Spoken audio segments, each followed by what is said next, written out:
Welcome to GardenDC, the podcast about everything gardening in the Washington, D.C. and Mid-Atlantic region. I'm your host, Kathy Jentz. I'm the editor of Washington Gardener magazine, and we're aimed at gardening enthusiasts, people who grow everything from edibles to ornamentals, natives to exotics. If it grows in our area, that's what we talk about.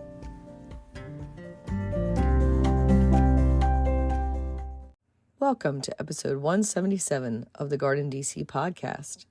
In this episode, we talk with Peggy Riccio of pegplant.com all about the new plants and products we saw at MANTS 2024.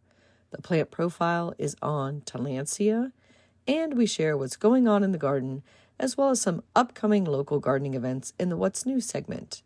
We close out with the last word on If at First You Don't Succeed, Try Again, by Christy Page of Green Prints. This episode, we're joined by Peggy Riccio. She is the woman behind pegplant.com, and she is joining me to discuss our experiences, our observations, what we saw at the recent MANTS, the Mid-Atlantic Nursery Trade Show in Baltimore. Welcome, Peggy. Hi. Well, thank you for having me. Great to have you on, Peggy. And I know Peggy's been to that conference for years, as I have. So we're going to delve into all the new things we saw, some of the oldies but goodies, some people we ran into that you might want to hear about. But before we go into all of that, since this is Peggy's first time on the GardenDC podcast, I have to ask her, was she born with a green thumb or chlorophyll in her veins? I was born with chlorophyll in my veins. That is true. I've been interested in plants since day one. I can't remember when I haven't been interested in plants. So that's why I went to Virginia Tech and studied horticulture. And I just didn't know what I wanted to do with my degree. I just didn't know how to apply it. I love plants, but I didn't know what to do. So I actually ended up working in a few green companies, but then I ended up working in public health. I work for the federal government in public health as my day job. And on the side, I discovered what I really like to do is garden communications. So that's why I started up that website, pegplant.com. And then I also have a newsletter. And then, of course, I write for magazines and give presentations. And so I just love talking about plants. Sounds a lot like my journey, Peggy. And except for I came from a journalism background and you're coming more from the horticultural side of things. Mm-hmm. And so you spent a little time at American Horticultural Society as well? Years ago, I used to work at the American Horticultural Society with their newsletter and with their magazine. At the time, they had both a newsletter and a magazine. And that's when I realized that I was really, really interested in newsletters. This is back when print newsletters were very, very popular. This is before the internet. So I was very interested in newsletters and communicating and telling people about plants and gardening and everything. And that was a real joy to work there. The problem, of course, is that everybody knows that, this field doesn't pay very well. And so I ended up in public health and got married, had twins, and stayed because of the salary, the good health insurance, the stability and everything. But I had to deep dive into my passion on the side, so to speak. So my garden writing is on the side. And I imagine your probably retirement plans are to make that full time. Well, yeah. When I retire, it will be full time, but I don't know when I'm going to retire. No time soon, I'm sure. So we've known each other for years, mainly through GardenComm, the Society of Garden Communicators, or it's a professional association for anybody who's interested in garden communicating of any kind, whether they be a writer, a podcaster, editor, a photographer, any type of garden communicating, whether it's a blog or through a TikTok channel or anything like that, you are welcome to join us. And that's gardencomm.org if you're interested in pursuing that. So we've known a lot of fellow colleagues and met many people over the years through GardenComm, and maybe we'll talk a little bit about that and how that connects through MANTS. But first, let's talk about your impression this year of the trade show overall. So it's always the second week of January, coming right after the holidays, and it's the first big industry event, especially on the East Coast of the United States, for the entire garden center, nursery, landscape trade. So it's pretty much the kickoff to the year of business for them. What did you think of the crowds, the mood, how the show was this year? Well, I love going every year. I just really love going. And we were fortunate, I think, that we had good weather. I went on Wednesday and Thursday, and we had very good weather. So it was really, really crowded. It was packed. But I liked that because it meant that the pandemic was over and we were back to business, you know. I mean, we as GardenComm members and then also all those vendors, we're back to business, and it was packed and it was great. Yeah, I agree. I thought the mood was great. Everybody was back to business. There was a couple booths early on Wednesday morning that I saw them scrambling to put together and get their stuff in because, like me, they probably got caught in that Tuesday night storm, that credible flooding and everything that happened around Baltimore and Annapolis and other parts of the country. So some people were caught just flying in that morning or flying in super late and getting their booths together. But other than that, the place is always sold out. Every booth is occupied in the hall, and there's always a wait list. I heard there was 9,500 attendees. Wow. Yeah, I Yeah. think we'll get the final count in a few days, but definitely large crowds. Some aisles more crowded than others. I find the front of the hall always, of course, gets jam-packed. So I always head straight to the back of the hall, and I'm looking for anybody with a sticker that says new member exhibit or new exhibitor. hmm Hmm. So what do you look for first when you go to the show, Peggy? Well, I'm the kind of person who goes aisle by aisle. I don't want to miss anything. So I go aisle by aisle and I just I look for new things, new and different, because a lot of these wholesale nurseries, you know, they have beautiful displays of shrubs and plants and all that, but I want to see what's new, not like a new color of a petunia, but, you know, a new shrub, something just that catches my eye. And I'm also looking for new products too. And of course, I'm Mhm. looking for things for my target audience, which would be gardeners in the DC metro area. So I'm looking at, is this something that a gardener would be interested in using? Mhm. And I think that's what's great about MANTS too, is it's Mid-Atlantic based. So almost all the exhibitors and the attendees are from our region or nearby. There is a contingent of growers that come from the Pacific Northwest, especially the Oregon area. A lot of the woody plants are coming from there. And I think also the Tennessee Valley, um, they're getting a lot of growers coming from there as well. Yeah, I noticed that. In fact, I was talking with another person who mentioned that there were a lot of growers from the west side, Hmm. and that's fine too because then there's something new. Maybe I haven't seen that before, but I really like going. Like I said, I do aisle by aisle because I don't want to miss anything. And of course, you're always talking to people and you're always exchanging business cards or writing down notes or taking their literature, you know, or taking pictures with your phone so you don't forget. So it's very constant talking too. Hmm. Yeah, and I'm sure longtime listeners of this podcast can tell my voice is a little shot after 3 days of talking. A little rough right now, but I'm drinking my tea with lemon. And so let's talk about some of those people we run into. And I was joking at Mance with a couple people that we get so preoccupied looking at the booths and what's uh, on display there, whether it be the plants or products, that we often walk right by people we know and don't even see them at all because we're so concentrated on the exhibits. Yeah, that's why I actually go, you know, aisle by aisle several times because sometimes you see somebody you want to talk to, but they're busy talking to somebody else, which is why, you know, with David Culp, you know, I saw him, but he's busy talking to other people, you know, so then you move on, you know, and then you hope Hmm. to catch him the next time around, you know. Yeah, I do the same. I'll make a little note and come back a little bit later. Sometimes I'll hang out for a few minutes and kind of to the side and see if they're wrapping up the conversation. But otherwise, yeah, you need to come back and see if you can catch them available later on for somebody as popular as David Culp. And so listeners of this podcast know that he is a wonderful plantsman. He has been on a past episode talking all about snowdrops, galanthus, and he was there at Cavano Perennials booth talking about his new Brandywine garden or Brandywine Cottage collection of plants that they're promoting with him. So maybe let's dive into that a little bit now. Yeah, so he's well known and he's written many books and he's got a gorgeous garden in Pennsylvania.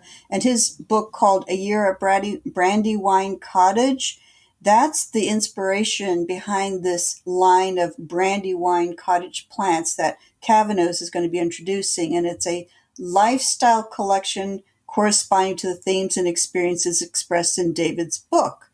And so we got this beautiful little colored brochure of all the different plants that they're going to be introducing. And I was particularly interested in the Baptisia aurora, which has yellow to lavender flowers. Yeah, I think they mentioned that was an exclusive offering of theirs, that nobody else would have that plant. Yeah, and Baptisia, I have 2 Baptisia plants in my garden. They do very well here. So that would be a nice addition. And for those not familiar with David Culp, as she said, he's an author, lecturer, a great plantsman, and his Brandywine Cottage garden is located outside of Philadelphia, PA. So for those in Mid-Atlantic, he has a similar growing zone. A lot of the plants he's offering will do well for all of us in our gardens here. Mm-hmm. Who else did you run into that you thought was really fascinating or interesting person there? Okay, so I have always wanted to meet this person because I have been following her for years and years and years. But I met LaManda Joy, who is the inspiration behind Great Grow Along. And I had never met her before. And remember, her husband talked to GardenComm members for the annual conference about artificial intelligence. His name's Peter. So I met her because I've been also following the Great Grow Along and watching the Great Grow Along. So I think she's just absolutely fascinating. She's really nice. Yeah, I think she's a force of nature, and her husband have something special going on there with that Great Go Along, where you can take online classes about almost every aspect of gardening. It's a wonderful offering that they have. And then, of course, David Culp, and then Mike from American Meadows. And I was talking to him, and, I always thought of them as seeds, but they do everything. They do perennials, bulbs, plants, everything. Yeah, so this Mike Lizotte, and he is with American Meadows. And as you said, they're known as a seed catalog. That's their main business, a seed purveyor, but they do have plants as well. And I'm working with them on a new thing, and I'll probably talk more on later podcast episodes about it, which is Reduce Your Lawn Day, an annual event that we're starting our first ever one this May 20th. So it'll be every May 20th, just evaluating your turf grass lawn and maybe how you could reduce that and plant something else in that space. So I ran into Buddy Lee, the inventor or breeder of Encore Azaleas. Have you met Buddy, Peggy? No. He is a fascinating person. He is known, best for the Encore Azaleas, but he is a breeder of many different plants as well. And if you just get talking to him, it's like, hours can go by and it'll feel like seconds. He just knows everything there is about plants. And I highly encourage anybody who is interested in azaleas or woody plants to look up Buddy Lee and some of his life story. I had profiled him for the Azalea Society's journal, The Azalean, but I'd gotten to talk to him a couple times before, and it was such a treat to run into him again at MANTS. And then, of course, we're also running into all of our fellow GardenComm members. So it's sort of, for us, it's sort of like a family reunion where we're, connecting with all the different people that we know as garden communicators. You are so right, Peggy. I think there was a lot of people who were so excited to see each other because it either had been a year or 2 years, or they had missed MANTS because of the pandemic or a flare up, or they just couldn't get to it last year. So there was a lot of definite reunions of friends there and getting to know each other and catch up with each other. So let's talk about some of the products we saw at the show, and then we'll end with the plants because that's the most exciting, right? The plants. But Yeah. let's go into the products a little bit. So one of the new exhibitors that caught my eye, the name of their soil line is called Rosy Soil, ROSY, no E, just ROSY, Rosy Soil, and it's a biochar based mix is what they say on the label. Did you get a chance to talk to them at all, Peggy? I did. I got the little catalog and they have a really cool website. If you look at their packaging for their soil, it's very upbeat, bright colors, modern, very hip, very Mm-hmm. young. Mm-hmm. Yeah, and I thought it was interesting because they're very interested in the reduction of using peat and coconut coir. So Mhm. we are a lot of us familiar with the problems with using peat and the sourcing of that. But I was like, why not coconut coir? What's the problem with that? It seems like that's the green solution a lot of people are using. And their objection is that it's all coming from overseas and, the huge carbon footprint to bring in the coconut coir. So that's their objection to that. So they're basically using biochar based mixes with a lot of compost and also I guess you would call it ground up pine fines or pine Right, bark is also a big component of the mixes. right. And they have houseplant, cactus, and succulent seed packages, three different Hmm. packages, and you can purchase it online at rosysoil.com or there's a store locator on their website too. Hmm. Hmm. And I think they're pretty new, so we might be seeing a little bit more from them in the future. So Hmm. that's interesting. Next is that I came across, the new one was KnowingNature, all one word, KnowingNature microgreens plant trays. And did you check out that booth? I did. In fact, I picked up the brochure and everything because I was thinking of getting microgreen containers for my sisters as Christmas presents. I have three sisters. And the only one that I could find would have been expensive to buy three. So when I came across this one, I thought this is it because it's Mm. relatively cheap and bright plastic colors. And the containers, of course, you can use over and over again. And they do sell some of the seeds and some of the they sell the core pellets, but you can use a potting mix and you can use a wide variety of your own seeds. You can, but Hmm. it's cheap enough that it actually makes a great gift. Yeah, and I'm holding it in my hands right now. You might hear a little bit of my manipulating of the product in my hand. And what I love, I'm going to do this next to the microphone, is it's a very thick tray, planting tray, and the planter itself that sits in it. So they are dishwasher safe. I was like, Mhm. ooh, that is a step up from using the recycled salad bowls, right, from the Right, right, store. Yep. right. So not those little flimsy things. So they're BPA and phthalate free, dishwasher safe, easy to bottom water, so it wicks right up. And as you said, they sell the inserts and seed packets, but you could always source those or get those anywhere you wanted to. So it's a nice sturdy product, and I think it's actually would be great for school age children Right. as well. I think on their website they have something about that, how it's like a STEM activity. They have a picture of a child doing it to learn about science. Oh, that's great that they are touting that there. And it is made in the USA. So I'll try Mhm. to we'll try to highlight if a product is made in the USA that we talk about today.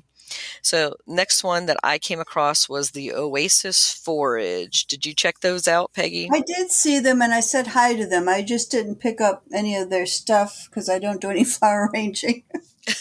Yeah, so I like flower arranging on the side, and I was interested in what makes forage a little bit more of a green option than the traditional Oasis green foam.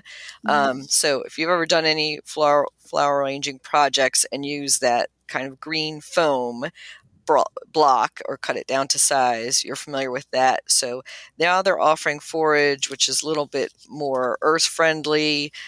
It's actually in a earth tone, like a light tan taupe color, so it blends in more with the container, in my opinion. So they're offering mini kits and different product mixes of that for starter, flower ranging. It's not really for the professional, I don't think, but it's more for Mhm. the home kits that they were showing there at MANTS. I think a lot of the attendees at MANTS, you might be a garden center ordering products for your store. So Mhm. that's more on that end of things. So then we had a media morning where we were presented with a few products and plants. And one of the products that was presented to us was Crescent self-watering containers.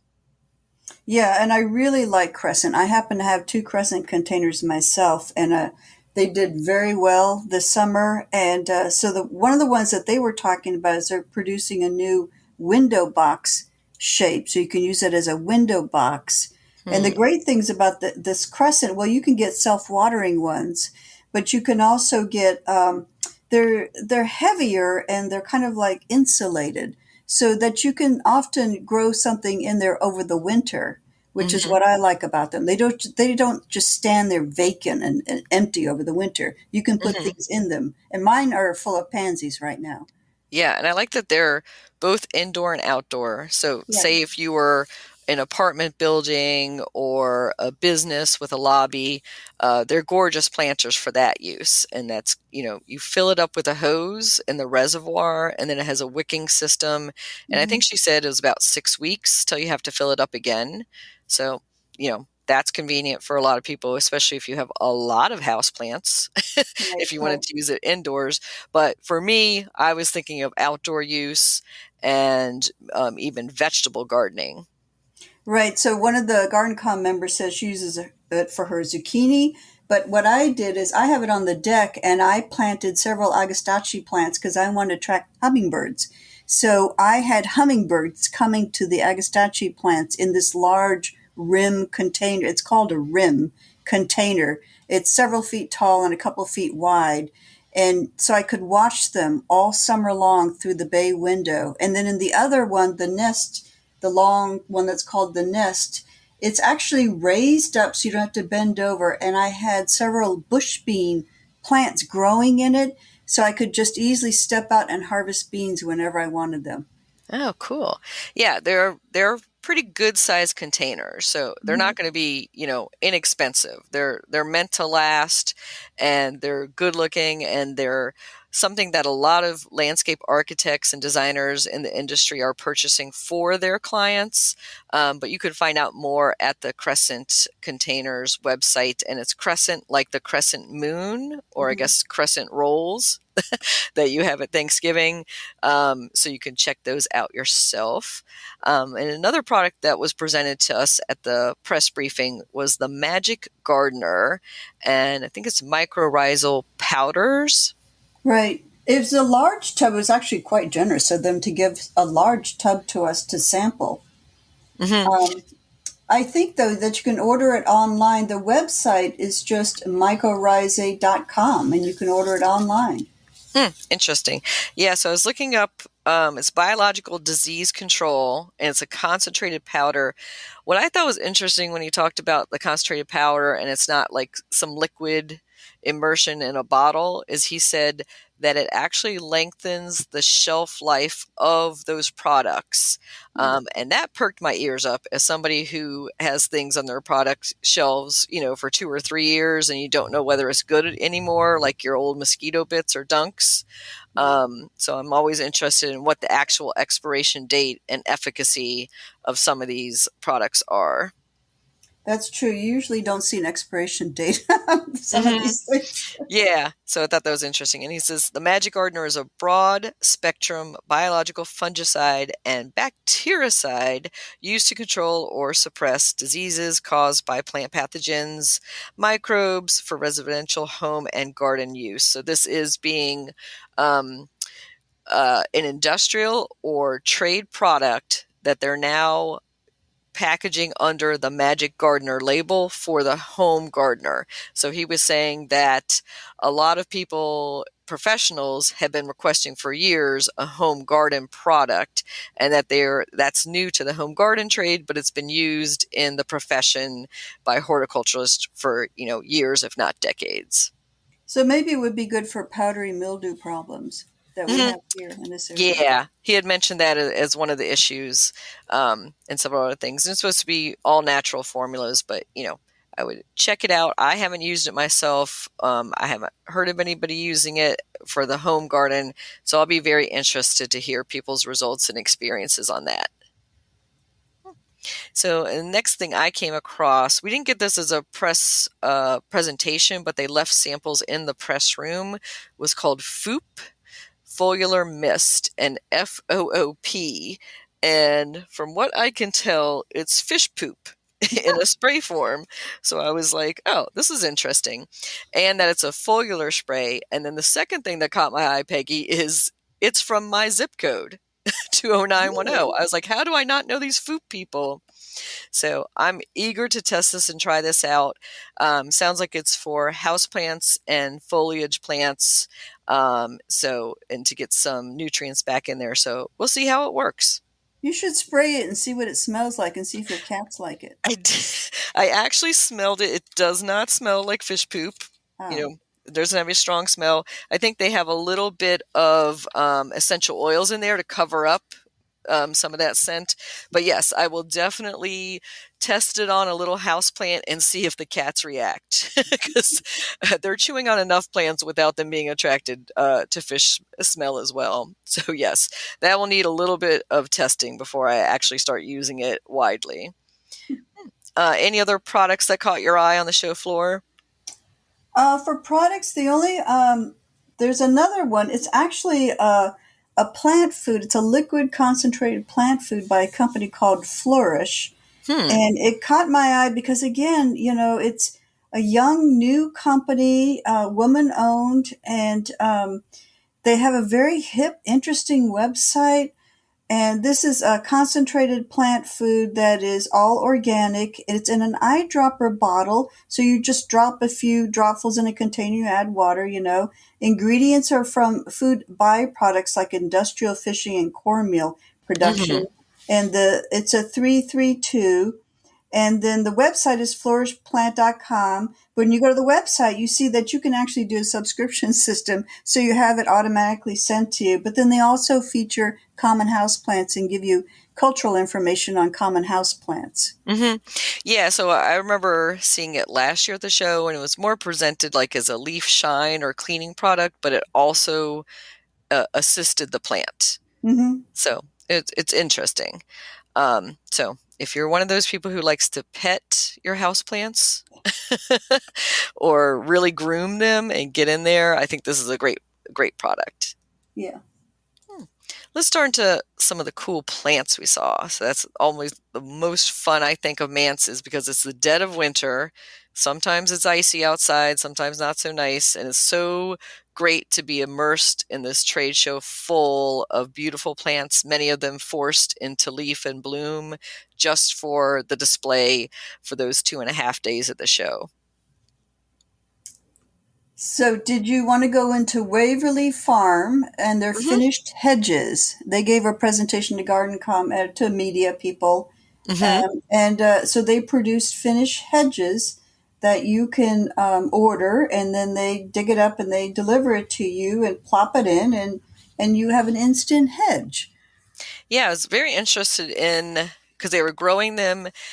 She said they used a drone and a GPS system to make perfectly straight rows in the ground, is how she was describing it. So these hedges are perfectly straight, and using that, latest technology to grow them. And they're being grown, I think it's upper Montgomery County, somewhere outside of Adamstown, Maryland, maybe on the Montgomery County, Frederick County border in Maryland. I'm trying to look up Waverly Farms. Yeah, so they're local and they're growing plants that would do well here. And they mentioned a dragon lady, and since I'd never heard of dragon lady before, I had to go to the booth, and sure enough, there's a gorgeous holly hedge called Mm-hmm. Dragon Lady. It's just gorgeous. It's beautiful. Mm-hmm. Yep, I was correct. Adamstown, Maryland. So Hmm. right in our backyard. And then um, they are selling it by the linear foot. So there's two different widths that they've trimmed them into, but you're basically paying for the foot. So if you wanted to go from, say, 1 to 20 feet in one section, and then you have a pole or something, and then another 3 feet, they can adjust. And they even have ends. Like if you want to finish off an end of that hedge, or just have a raw end that meets, say, the edge of a building, then you don't need to Right. pay extra for that. So here's your instant screen. Mm-hmm. Pretty cool. So next, kind of related, is better boxwood. So we'd heard in years past about new gen or next gen, the Hmm. boxwoods that are really resistant to the blight. So this is a different breeding program, and that program is called Better Boxwood. It's coming out of Europe, and those are blight resistant, compact, tight boxwoods, and they all in their I guess you would call it marketing, they'll have like superhero type capes on the plants and superhero type metaphors in it.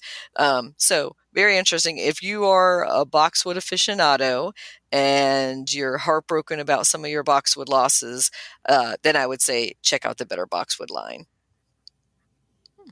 And I also got to check out Butterfly Candy Buddleia. Did you go by that booth, I Peggy? saw the booth. It's very, very pretty booth. I did see Hmm. that.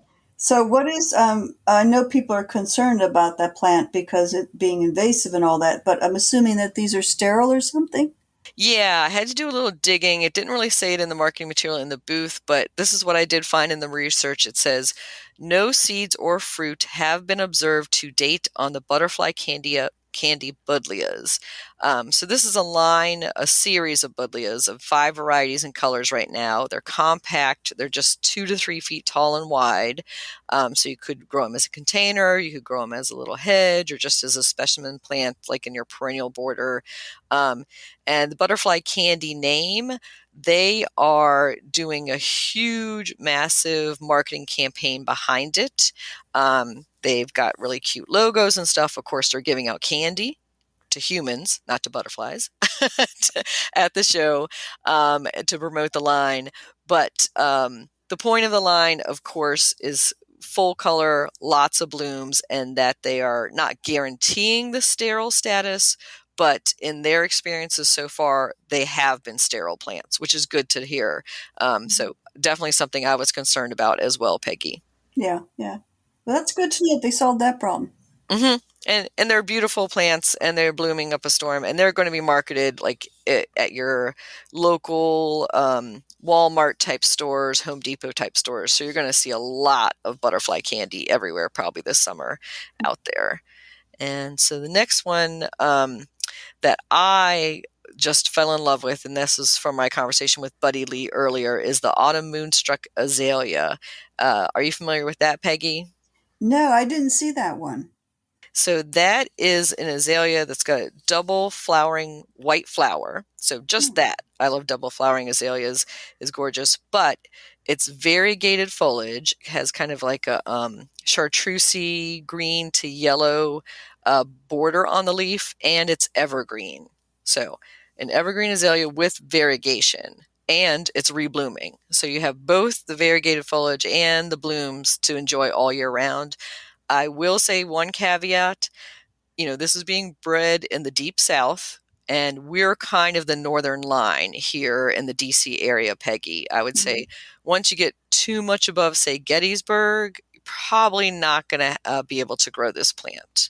Yeah, I saw a garden at Lewis Skinter Botanical Gardens in Richmond with white blooming azaleas and just green plants, and it's very soothing and cooling and relaxing in the summertime. They're listing this one.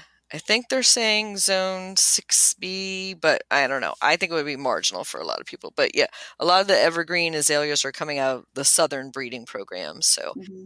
being introduced from the same group, same marketing group as the ones we just talked about. That's the Plant Development Services Inc. is Colocasia Pharaoh's Mask and Colocasia Redemption. And these are like really jet black, dark or veined colocasias with really striking color combinations. Redemption itself is almost like a burgundy. And the Pharaoh's Mask is really striking. I think these colocasias are going to like fly off the store shelves. They're just so gorgeous and interesting looking. And then in this area, the gardeners would lift up the tubers in the winter, or Mm-hmm. Yeah, so they're being marketed here as an annual, just a little bit south of us. They could probably have them, leave them in the ground or leave them in containers. And in California, of course, they're growing them year round. And colocasias can be a house plant. You don't have to have them outside at all. right? Those would be really stunning as a house plant, or even Hmm. as an office plant. Oh yeah. So there's a story behind the Pharaoh's Mask, I think it is, that when they got their first plant, he offered it up for auction on the market and it went for over $12,000, just the one Wow. little first guy. So of course, you're not going to be paying over 12,000. That was just the first introduction, first getting it out there. So it'll still be a little bit on the high end for, it's not going to be your regular green colocasia. You're going to pay a little bit for it at this point. Hmm. In our press presentation as well from Proven Winners, they told us about Fireball Seedless Burning Bush. Right. And burning bush, a lot of people might think, oh, it's invasive. I'm not going to buy it. But this particular one is seedless, so you shouldn't have to worry about that. And it's a nice shrub because in the fall, it's got a brilliant red fall color. The whole thing is just red. It's gorgeous. That one is it's a woody shrub, and it'll be about 5 to 7 feet tall and wide, full sun. It would be very hardy here. Yeah, I think it has a very wide tolerance. Hmm. Let's see. I was trying to find where they're listing their planting zones, but I remember thinking, 4 to 8. So Yeah. pretty wide area, non-invasive. They are not guaranteeing, even though the name is Fireball Seedless trademark, there's going to be a few seeds. And I think, Peggy, they were saying out of like several thousand plants, 60 seeds were found last year, but none of them germinated. So the seeds that were collected that they did find on the seedless Fireball, none of them were viable. So at least we can hope that this one doesn't escape from home gardens, and it definitely sounds like the breeding and testing they've done has been done really carefully. Right. And there's this one was bred by Dr. Tom Rainey at Mountain Horticultural Crops Research Station in North Carolina. And then there's another one that he just introduced because when I went to the Proven Winners Color Choice exhibit, the display, everybody was crowding around this plant. So I asked what it was. And it's Yardline. It's a broadleaf evergreen viburnum. And Hmm. it's hardy to zone 7, drought tolerant. And it's got those typical viburnum leaves. They're green, they're large, they're leathery. So that one was really attracting a lot of interest, I think, because it could be used for hedging and for screening. Hmm. That one was nice. And there actually was there was another one that caught my eye called Paisley Pup. And it's an evergreen shrub that's so variegated, so many different colors, green, white, purple, pink, but it's evergreen. So the leaves are staying like that year round, and it's a native shrub, and the common name is dog hobble. So Paisley pup, like a Paisley puppy Pup. dog. Yeah, Hmm. and it's actually Okay. a Leucotho, and the common name is dog hobble. So it's a native, and it's the good thing about it. It's part shade and deer resistant, hardy to zone 5. It only gets to about 3 to 4 feet tall. But that was on my bucket list. I have to get that one. Yeah, deer resistant, definitely a key.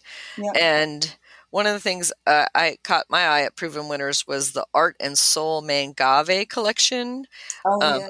those are just gorgeous. So those are kind of again on the edge for us of being hardy. So you probably Right. would bring your Mangave in, right, Peggy? Right, and I saw those at Walter's Gardens, and she was telling me that they were on the edge, but they could be a house plant. And I said, because they're large, they could be great for offices too, or Hmm. malls. Hmm. So it's a mix with agave and mangrove, and Hmm. so they just gorgeous foliage, cactus-like plant. does have sharp tips, though. As you know, as a houseplant, if you have small children or some pets, might want to think twice. I know in my head I was thinking not for a pediatrician's office. Not that type of office. Yeah. Maybe a madman type office. Right. So anything else from proven winners that caught your eye? No, that was it from proven winners. Okay. So let's talk about, I went by a houseplant booth since we're on the houseplant side of things, called Optimara. They do a lot of breeding out of Tennessee. And he has a new specialty foliage peperomia called Verdant Plain. And it is just gorgeous. And that's coming out of their research and development again in Nashville, Tennessee. And breeder Lawrence Holtkamp. And it's almost fully chartreuse with just green veining in the center and that really thick, almost waxy peperomia leaf that you get, really, really striking, beautiful plant. And of course, their Optimara is known for their beautiful African violet collection. So he was showing me some interesting research they're doing where they're trying to breed all the African violet flowering ones that they have, that they're not pushing into different foliage, but on the flowering side, into double blooms and all female blooming plants. So they have no stamens, no pollen. So they're longer lasting flowers is what they're getting out of it. So like 6-week blooms. And then of course, when you brush by it, you're not getting any pollen on you. So right. Really interesting. And of course, I asked them if they were doing it by tissue culture. So of course, if you have pretty much a sterile plant, how are you doing it? But they're just doing it the old fashioned way, which is taking cuttings from the leaves of the African violets and propagating them that way. And did they say where you could get these African violets, like on the retail level? Yeah, so they are marketing it to garden centers everywhere. So most of the African violets you're going to see in stores are probably coming from Optimara. And so you could ask at your local garden center for those. Those are great houseplants to have. I love African violets. I was going to say that I also, I think it was nearby in that same aisle, I came across a grower who had introductions from a plant marketing company called Plants Nouveau. Do you know Angela Treadwell Palmer at Plants Nouveau? I actually saw her too. Yeah. Good. Yeah. And so they have U.S. grown Ito peonies. So those are the woody peonies as opposed to the herbaceous peonies. And they're going to be deer resistant, about 3 feet tall, on their own roots, vigorous, no staking, no mildew. And I was really excited because if you've got a passion for peonies, you know that an Ito peony is what, $65, $85 on up. Yeah. So these are going to bring the prices down. Like, remember what happened, Peggy, with hellebores? Maybe like 15 years ago when hellebores used to be super expensive per plant, and now the prices have come down a bit since they're more available. You can get them at Trader Joe's. Yep. Exactly. But don't forget to plant them outside.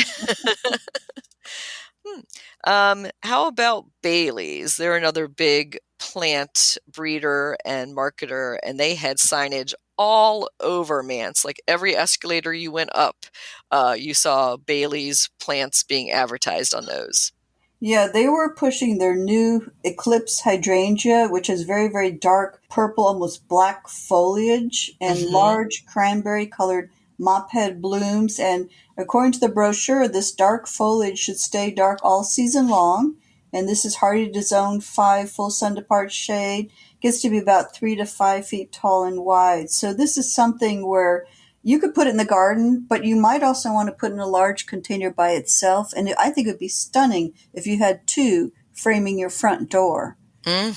Especially if you had like a white house, like white siding, that would really pop out there.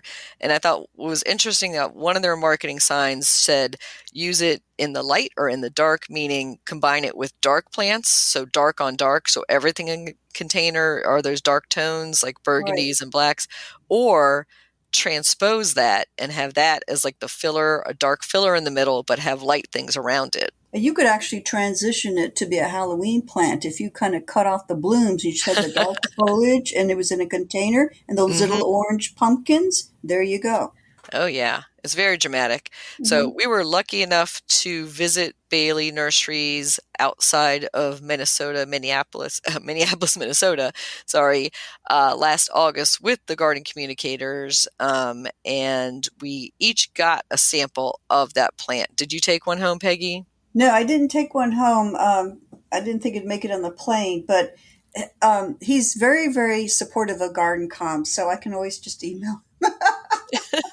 Yeah, so she's lucky she'll be able to get a sample plant to try that out. So we're talking about Ryan McEnany, if I'm saying his Right. last name correctly. I always butcher his last name. Sorry, Ryan. But yeah, very generous that they had an open house and showed us around their growing facility. That was end of last summer that we were visiting.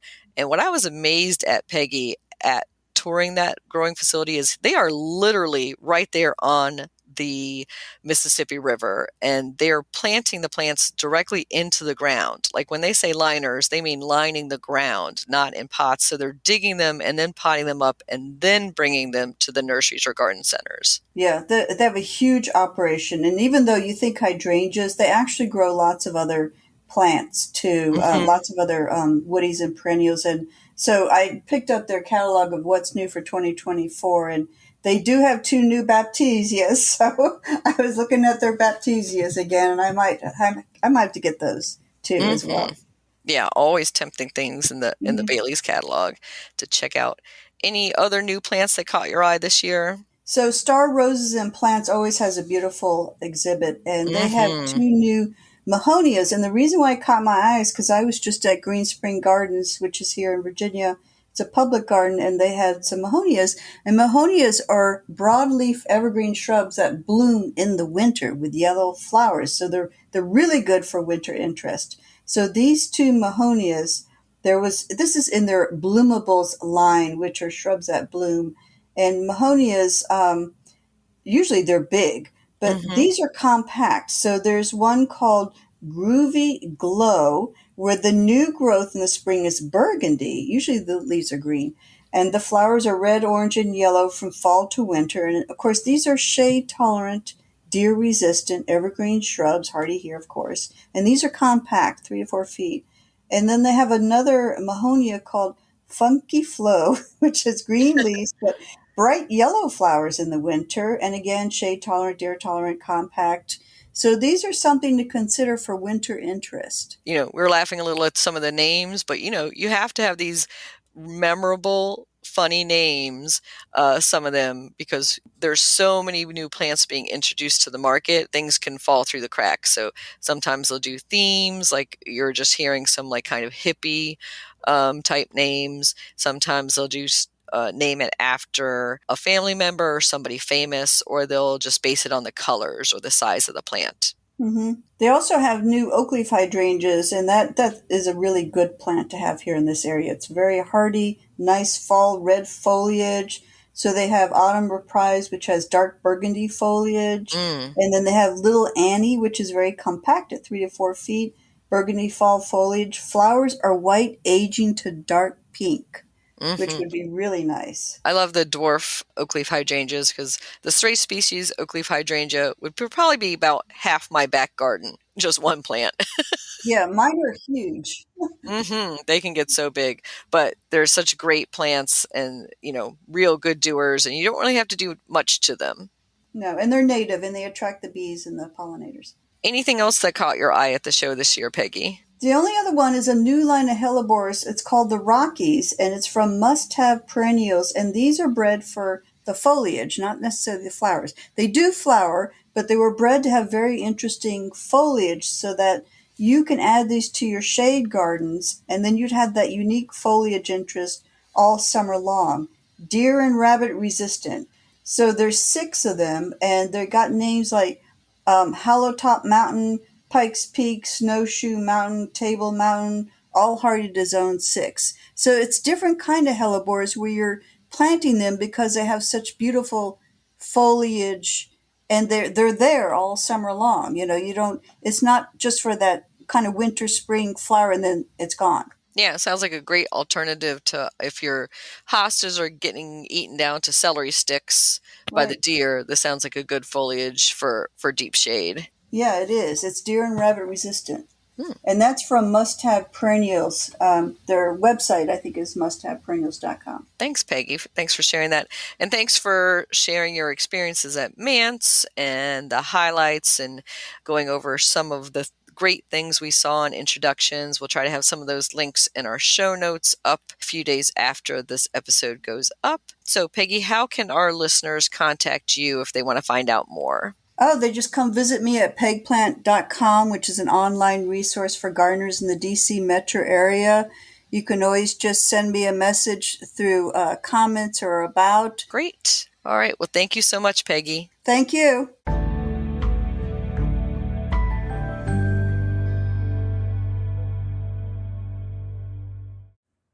Air plant, plant profile. Air plant, Tillandsia species, is a common houseplant that can be grown indoors year-round or taken outside during the warmer months. Tillandsia is in the bromeliad family, and there are more than 650 species of them. They are native to the desert and mountain regions of the Americas, from Argentina up through the Caribbean and southernmost United States. Spanish moss is a member of this family. Of course, these plants do not actually live on air, but they do not need to be planted in soil. They hang in trees, where their curled leaves have adapted to take in moisture from the air and to trap rainwater for use during drought periods. Air plants need to be in bright, indirect light with good air circulation.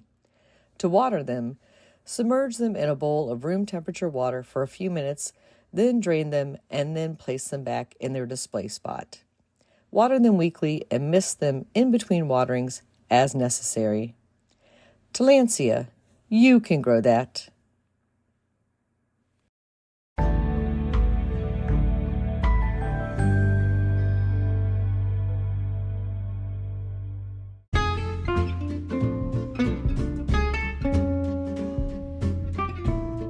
What's new in the garden this week?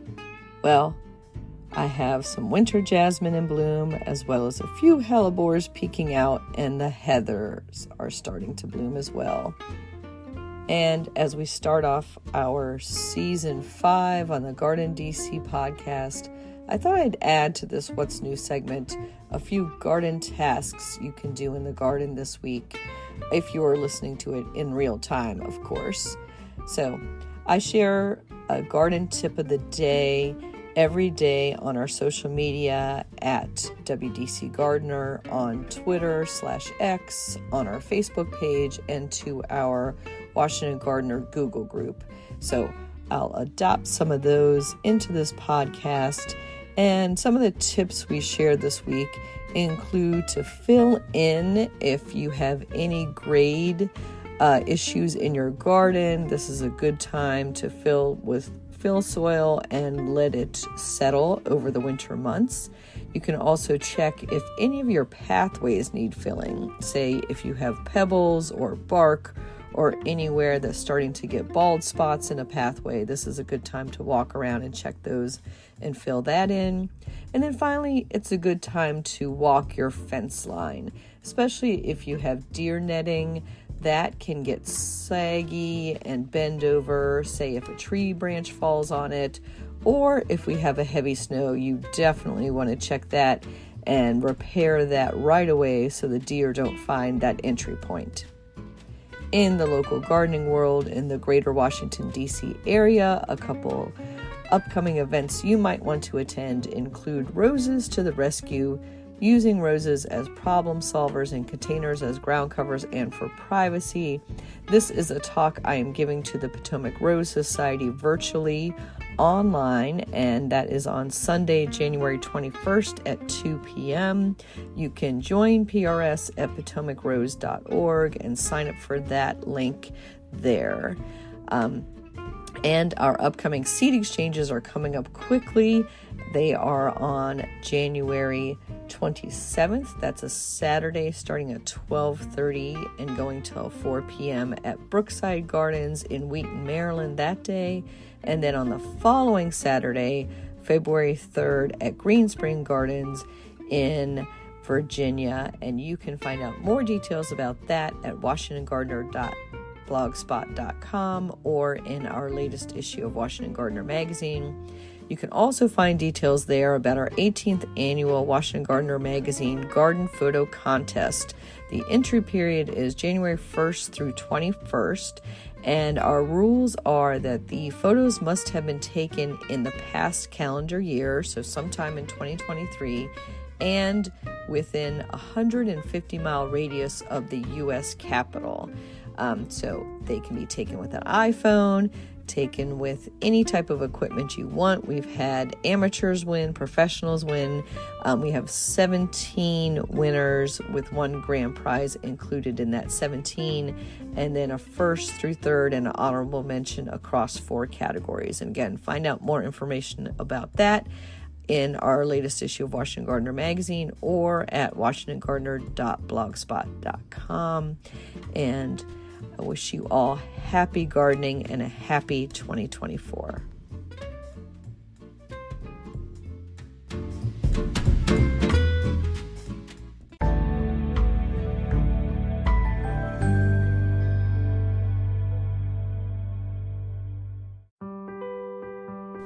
Get low-maintenance alternative to lawns with the new book Ground Cover Revolution by Kathy Jentz. Reducing the lawn is among the biggest trends in homeownership, with an endless stream of homeowners looking for an eco-friendly alternative to a traditional, everyday grass lawn. In the last 3 years alone, over 23 million American adults converted part of the lawn to a natural landscape, and now are looking to do even more. The biggest challenge to adopting this new ideal of the perfect lawn is knowing how and when to replace your turf and which plants are the best ones for the job.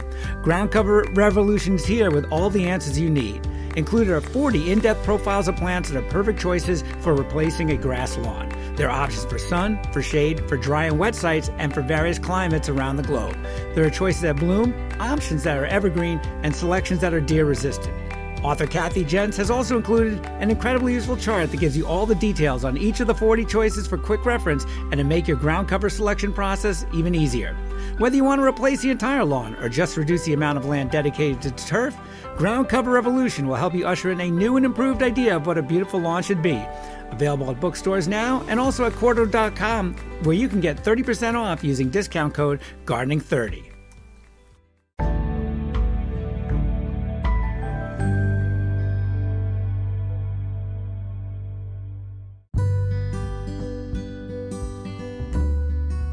Hey there, garden lovers. This is Ray Eaton, founder of Discover Garden Tours.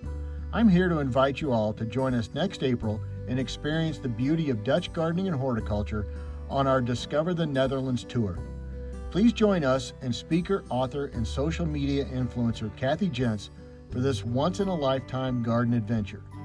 We'll visit private and public gardens, flower shows and auctions, and much, much more. Highlights include the Keukenhof Gardens, Hortus Botanicus Leiden, and the Flora Holland Flower Auction. The tour dates are from April 16th through April 25th, 2024. Full details and registration are available on our website at discoverourtours.com. Remember, space is limited, so if you don't want to miss out, I would highly recommend signing up today. We look forward to seeing you in the Netherlands and sharing this unforgettable journey together.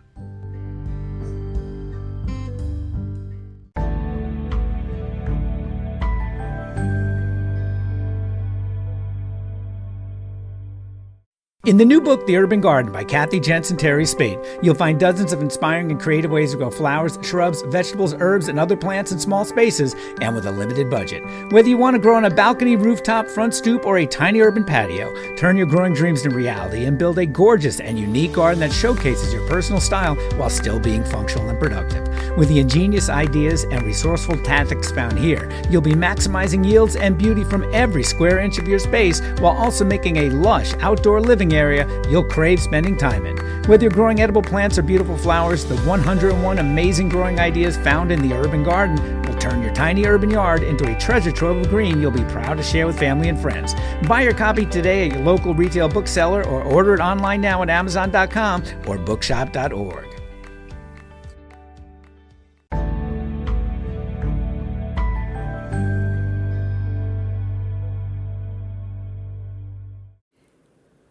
This is the last word.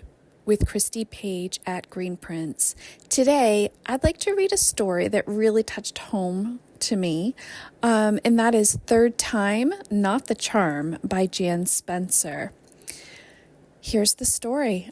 When I was just a beginning flower gardener, I got interested in the Aromaris, or foxtail lily, so exotic and interesting and perfect for Zone 6, my growing zone here in Durango, Colorado. The delicate dry roots came with instructions to plant them 3 or 4 feet deep. Still a novice, I followed the directions. Of course, I never saw those plants again. Years later, I saw that a new neighbor had gotten Aromaris to grow and sway prettily where I could see them from my front window.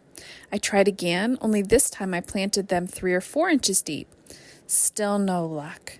I tried a third time in the bed by my front window. Hey, a new plant emerged. Is it here at last? It looked like a carrot and smelled odd. Queen Anne's lace, maybe? I looked it up. Conium maculatarum. Poison hemlock. It grew large, had delicate white flowers that lasted a long time, and attracted a wide array of insects and birds. A winner? Well, if you overlook the fact that it's invasive and that every part of the plant is toxic to mammals, it's the hemlock that was used to kill Socrates, by the way. Should I try for Aromaris again? Who knows, maybe the 4th time will be the charm. That story was originally published in 2021 in Green Prince issue 127, and I just found it humorous because how many times have I thought I was planting something right, only to have it not grow, or somehow manage to scatter and grow in a completely different section of my garden. So I just found this quite humorous, and I hope you do as well. This was The Last Word with Christy Page at greenprince.com.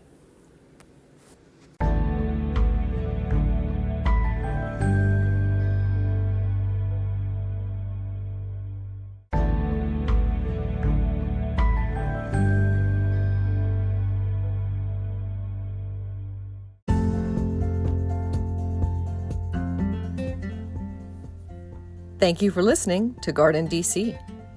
You can become a listener supporter for as little as 99 cents a month by going to anchor.fm/GardenDC/support. Another way to support this podcast is to subscribe to our monthly digital publication, Washington Gardener Magazine. To do so, go to WashingtonGardener.com. Thank you.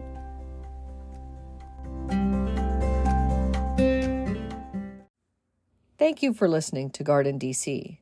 You can become a listener supporter for as little as 99 cents a month by going to podcasters.spotify.com/pod/show/GardenDC. Another way to support this podcast is to subscribe to our monthly digital publication, Washington Gardener Magazine. To do so, go to washingtongardener.blogspot.com. Thank you. You can find and follow Washington Gardener on Twitter /X, Instagram, and Pinterest at WDC Gardener, and on Facebook at Washington Gardener Magazine. Please take a moment to rate and review this podcast on Spotify and Apple. Open the Spotify or Apple app, search for GardenDC, check on the rate button, and select 5 stars.